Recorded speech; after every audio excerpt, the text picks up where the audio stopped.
I get into questions and stuff and so forth, just want to, because I know you guys are all wondering on the updates with some guys injury-wise. So I'll just read off the ones that will be out for the spring. A couple guys that are limited to, and a couple that are full go. Alex Asparuhoff, he'll be out. David Bird will be out. Long snapper, Bubba Hampton will be out. Cavante Henry, Damani Jackson, Deontay Lawson, Danny Lewis, Keon Sabb, and then we have some guys that are limited, really just to Indy only and non-contact, and Justin Jefferson, Caden Proctor, James Smith. So a lot of those, pretty much most of those injuries, all just from last season still, and expected. So nothing new there from our standpoint. I know it's probably new for you, but good to get out there. Practice one comes and goes fast. Guys did a nice job, workman-like mentality, just out there trying to do what they can. I think just like they have been the first 6-7 weeks of training, doing what they can to be their best and bring others with them. So good leadership, accountability from just requiring, the maximum effort, maximum strain, and liked what I saw. I obviously don't want anybody to be hurt, but can those be kind of a blessing in disguise in terms of getting younger players or inexperienced players some reps? Yeah, with the list, there's a lot of guys that are returners and upperclassmen. So there's a chance to build some depth, with our guys and get some younger guys a lot of reps. Well, I think it's a bigger group because we do have a lot of guys that are returning. So there's probably 10 guys that decided to come back, and I think all of those guys, along with any of the returners that were significant contributors. I could go on down the list. I just feel like maybe we don't have someone who's just over the top strong and one guy who commands all of it, but I think all of them working together, just kind of picking each other up on top of themselves. I think it's in a good spot, and I expect it to be a lot better, but I think it's at a good starting spot at this point of the year.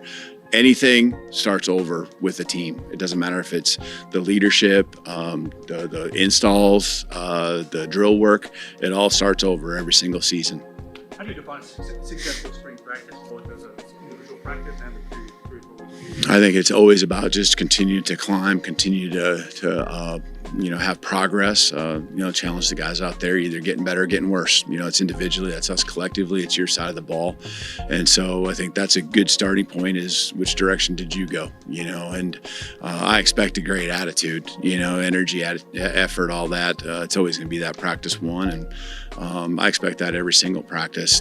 But there are some times where a guy, maybe it's coming back from, injury or, a rep that didn't go as well. We got to pick each other up, and that's to me, it's either you're going up or you're going down, and that's what I'm always going to gauge it by, because in the end goal, it's to be our best and to be your best individually. Caitlin, with Nick Sheridan continuing to coach quarterbacks, would you expect Ryan Grubb to gravitate a little more toward the OL, because that's kind of where he comes from as a coach? Well, I think Coach Grubb will always still be involved with the quarterbacks. I just am a strong believer that your play caller has to be around the quarterbacks. But on your note, you're very right. It allows him to just do what you want a coordinator to do, and that's oversee every position. And he certainly has a lot of history and background with the offensive line. So I think there's eyes that start in certain spots when you're a coordinator, beyond just the quarterback. And I think a lot of times his eyes, he can see it all. He can see him line up on the perimeter, but he also really is feeling and seeing and has that intuition on what's going on up front with the offensive line. So, that's really good with he and Coach Cap. Did the quarterback medal saw himself today? It saw itself? No. Yeah. Good question there, Nick. No, it's it's something. I mean, just they're all at different points, but a few things procedure-wise that are a little different, and good to see those guys all operating through that. And they all had their times, of course, where they looked really good, and times where they got to continue to grow and get better. The roster says like Keelan put on, I think, 17 pounds. How much different does he look now than when you were recruiting him out of high school? Yeah, I saw him last summer, and saw him in person for one game last fall. So, he's in pads and all of that at that time too. So, he looks good right now. Strong and moves around. Just, he's just a good all-around athlete. But the weight program for him is certainly, any new guy is going to be critical. And it's good to get that first phase under the belt. That's why being an early enrollee is so important. And then obviously now even through the spring, there's multiple reasons, but one of the reasons we go every other day. And not back-to-back ever is just so we can get big days of lifting in, really a minimum of 3 times a week. You mentioned I'm curious what kind of the plan is on your end, or who you want to see. Yeah, it'd be a combination because we don't want to, we got to have some guys that can move out. We're thin at that position, especially when you look at the experience at that position. So there's some couple guys we can move out. Olas played a little bit of tackle, a couple snaps, but we want to make sure he can focus on guard too. So as we go through the spring, and we just didn't want to throw a bunch of freshmen out there with the ones or some younger guys. That was kind of one of the rotations we used in one of the team periods today, for example. With a guy like Michael Carroll who can play tackle, but probably projects more to guard, do you use him more as a tackle now in the spring, or what's the plan? He took some reps there today. Again, you don't want to, especially for a young guy. I mean, there's a lot of, I call it bullets flying, right? And so you don't want to make it harder than it needs to be for him. But, and so you try to keep him in the same position for multiple practices. But also that flexibility for a guy like Michael does exist. And he does have that frame where he could play some tackle, even though, like you said, he probably down the road, end game, probably more of a guard. But, that's what I love about some of the guys. They're athletes, so they're versatile. They can play maybe not all 5 spots because that gets a little confusing, but you can play right side or you can play left side or you can play right tackle, left tackle, or right guard, left guard. The interior guys, really, you try to learn center as well. What are you hoping to see from the winner of the eventual quarterback competition? Well, I mean, it's got to be a guy that can deliver the ball, command the huddle, command everything we do with the team. Just that presence and that belief and confidence in your signal caller. And so, it starts with a lot of that, just the belief. But the belief comes because you're making the throws and you're getting the ball to the guys in a fashion where they can go make their plays and reap the rewards of all the work that they put in. You've dealt with a lot of high-end quarterbacks. Where does Keelan how does he rank compared to other true freshmen that you've dealt with? I guess coming in, how more is he advanced at that level? Yeah, he's up there. He certainly is. I mean, he's got a long ways that he to go because I think that's the way he looks at it, and he's excited about what this growth's going to be even during the spring.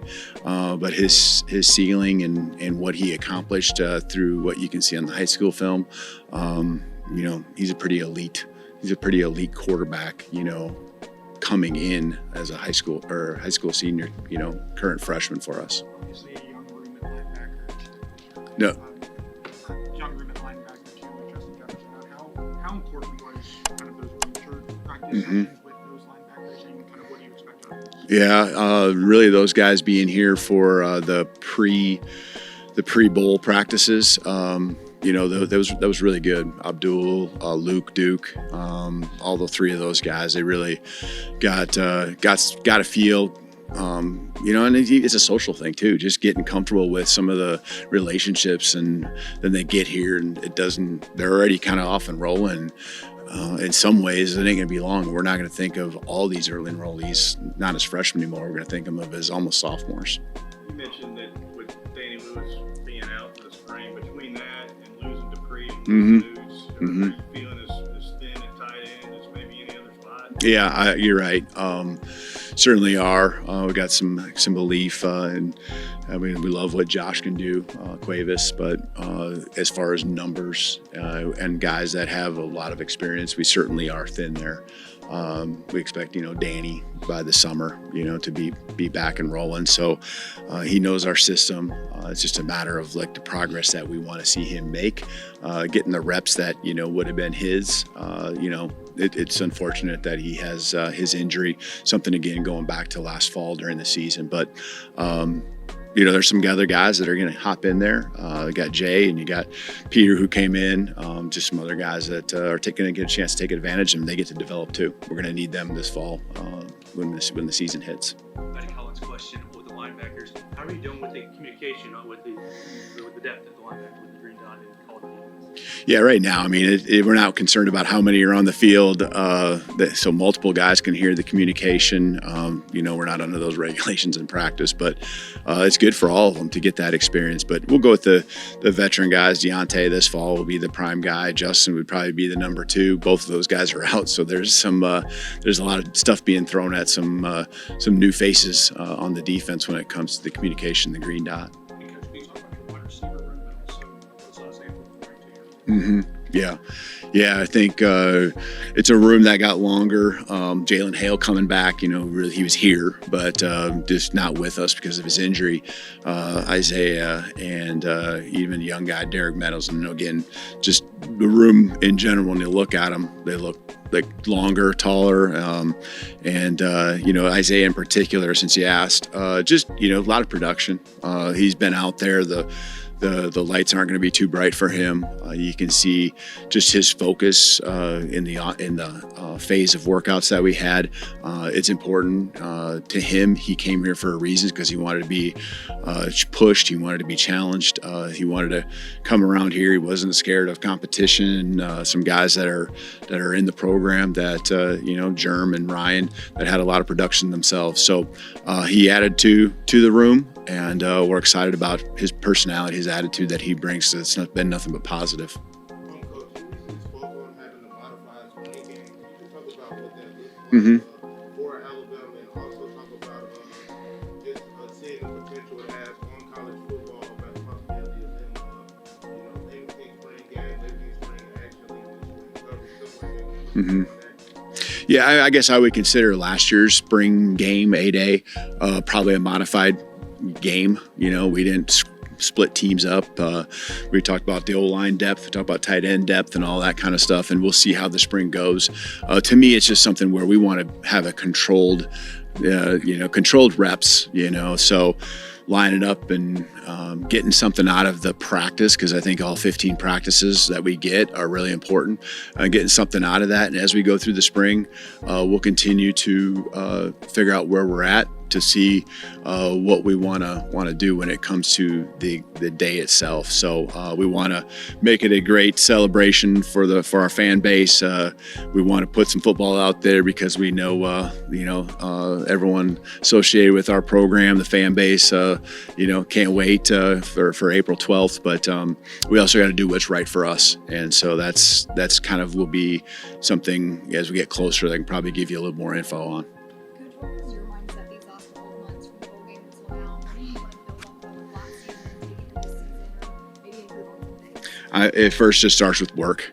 Just put in the work and just show up and focus only on today. I mean, I barely even wanted to give the guys a schedule of March and what it looked like other than that I just needed to tell them what day they needed to be back from spring break. We've been so focused just on that day and that day only, not really getting our head of ourselves. They definitely don't know anything about what the spring game would look like because really we focused on today, and tomorrow we'll have a team meeting just to focus on learning from today and barely take it from that.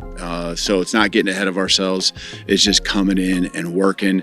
An example of just, even our winter workouts, our fourth quarter it's never focusing on, and it's kind of related to this same topic. It's never about trying to see, or wonder what's this workout all going to involve, or can I make it through it? It's about going as hard as you can that rep.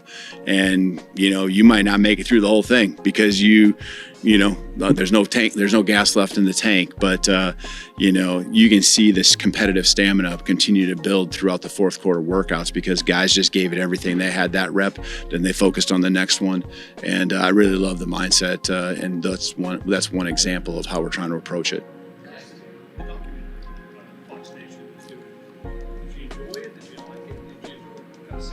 Mm-hmm. Yeah, I think it's good, and there's just so many people that don't understand these guys and their stories. I think that's what you really want to come out in these. And what I think we wanted, I know we wanted in a documentary, was there's so many really neat